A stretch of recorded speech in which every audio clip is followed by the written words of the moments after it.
சுந்தரம்பெருமானுக்கு நாம் கண்ட விஷயங்களை கண்டுகொண்ட பிறகு கடந்து வராமல் இந்த கால்கள் நேரத்தை அங்கேயே கடத்தி விட்டது. ஆனால் இந்த கரை என்பதிடம் நம் கனவானதை கொண்டு சேர்க்காமல் நம் மனதை கொன்று தீர்த்துவிடும் இந்த ஆசை எனும் அனைத்து சிற்றின்ப சிரமங்கள் நம்மை ஆட்கொண்டு நம்மை ஒரு அற்புதத்தை அடைய விடாமல் அந்த இடத்திலேயே நாம் நின்ற இடத்திலேயே ஆசை என்னும் அதே இடத்திலேயே அடைத்துவிடும், எழுப்பிவிட மீண்டு எதுவும் வரவே வராது.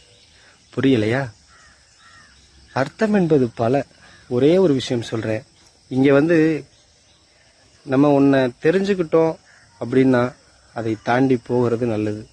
தெரிஞ்ச பின்பும் அது தேவை என்ற ஒரு காரணத்தினால் அதை அனுசரித்து அதன் வழியிலேயே பொறுமையாக புரிதலாக நாம் போக வேண்டும் என்று எந்த அவசியமும் இல்லை. சரியா? நமக்கு நம் மனதிற்கு தேவை என்றால் மனம் சார்ந்து, தூய எண்ணம் சார்ந்து, தூய நிலை சார்ந்து, இந்த நிலம் சார்ந்து, இந்த பிரபஞ்ச சார்ந்து நம்மோடு இருக்கிற ஒன்றிற்காக நம்ம இழக்கலாம், தவறில்லை.